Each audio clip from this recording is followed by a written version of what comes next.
qui est intéressant aussi, c'est le travail qu'on peut avoir pour raccorder cette tourelle qui est en plein centre de l'aile est avec le versant. Je m'appelle Benjamin Danel, je suis charpentier et je travaille donc sur le chantier de Villers-Cotterêts en tant que chef de chantier. J'ai fait un CAP en charpente quand j'avais 19 ans et puis je me suis piqué au métier, ça m'a plu en fait. À la base, je voulais plus m'orienter vers de la charpente marine et puis je me suis pris au jeu de la charpente traditionnelle. J'ai voyagé un petit peu et vraiment c'est un métier qui m'a beaucoup plu, notamment dans la partie restauration, monuments historiques. J'étais itinérant sur le Tour de France mais j'ai pas terminé mon tour. Ici, vous avez du neuf, là, on voit en partie neuf. On a changé le lien de fêtage. Donc là, on est vraiment sur une partie où on a majoritairement de l'ancien et on est venu un maximum mettre du neuf. On a aussi créé des consoles là-bas contre le mur, vous voyez, pour éviter justement d'avoir à retirer tous les vieux bois qui étaient sains, quoi. La charpente, c'est purement et simplement des triangles. Et si vous voulez, c'est la base du triangle qui était à changer. Donc on gardait les deux éléments hauts du triangle et on changeait la base du triangle. Grosso modo, c'est ça qui s'est passé ici. On est dans la chapelle de la Reine et c'est une partie donc, qui est en cours de levage.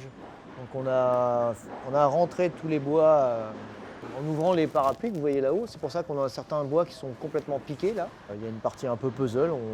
Cette partie de basse en fait a été faite à l'atelier. On a refait cette partie des fermes qui ont été remises sur ligne qu'on a refaites à l'atelier et ensuite on est sur de l'assemblage.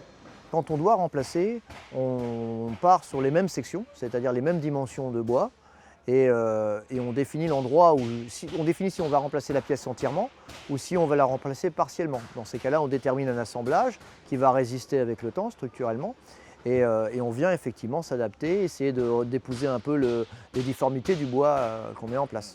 Denis, ils attendent pour les plaques. Aide-les à rentrer les plaques, s'il te plaît.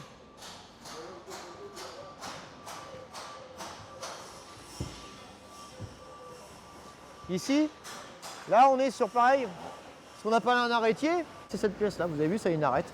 Une arête, en fait, ce qu'on appelle ça, c'est délardé. Donc on a fait un angle sur le dessus de la pièce pour le corroyer en fonction du versant, que vous voyez là-bas, qu'on a redressé. Un versant, c'est la partie haute du triangle.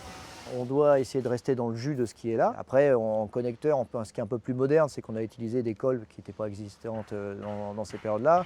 On a utilisé effectivement peut-être une quincaillerie qui n'existait pas en ce temps-là, oui. Toute la partie basse, elle a été refaite à l'atelier. Là, on a un ancien essolier. L'essolier, c'est l'espèce de lien qui arrive comme ça. Ici, la jambe de force, pareil, elle est complètement neuve. Et ensuite, en partie haute, on voit qu'on s'est réintégré à l'ancienne charpente qui était donc suspendue. C'est un ensemble, quand on retire des pièces, après, voilà, c'est éviter justement l'aspect Jenga que tout se casse la figure, quoi.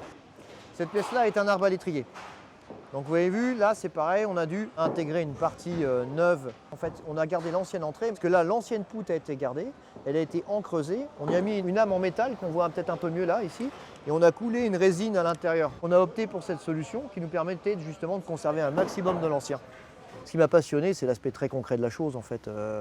Quand on fait une erreur, on est devant le fait accompli, on la voit clairement. Donc c'est intéressant et puis c'est l'aspect humain aussi du métier. Parce que c'est des métiers quand même qu'on peut difficilement faire seul, donc il y a un aspect humain qui est assez intéressant. C'est aussi des pièces qui sont bien plus grosses que nous pour la plupart du temps, qu'on doit bouger. Donc il faut réfléchir un maximum à comment se préserver le dos pendant la quarantaine d'années dans lesquelles on a travaillé, quoi. C'est un métier qui amène beaucoup de réflexion et de l'organisation du point de vue humain, quoi. Non, c'est vraiment intéressant. Ici, on a Xavier et Thomas, qui travaillent chez nous, ici. Thomas qui est apprenti. Et ils sont en train de réinstaller les lucarnes, en fait. C'est ça aussi la particularité de ce chantier-là, c'est le nombre de lucarnes. C'est quelque chose qui ne m'a jamais été donné de faire des lucarnes aussi imposantes, quoi. On a des choses très intéressantes sur notre métier, en fait. Beaucoup de facettes aussi que le grand public ne voit pas. Qui demande une certaine technicité, honnêtement. C'est pas des clous, un marteau et boum boum, quoi. C'est ça aussi, mais c'est aussi beaucoup de travail technique en arrière-plan. Cette flèche a été refaite entièrement à neuf, elle a été déposée et refaite à neuf. Elle a la particularité d'être pas totalement régulière, on n'est pas sur un rond régulier, on est sur quelque chose d'un peu oblong. Et du coup ça fait que chaque pièce est différente, quoi. On n'a pas une seule pièce identique. Qu'est-ce qui pourrait nous identifier? C'est à la fois la modestie de notre métier, puisque ce qu'on fait, ça sera toujours caché.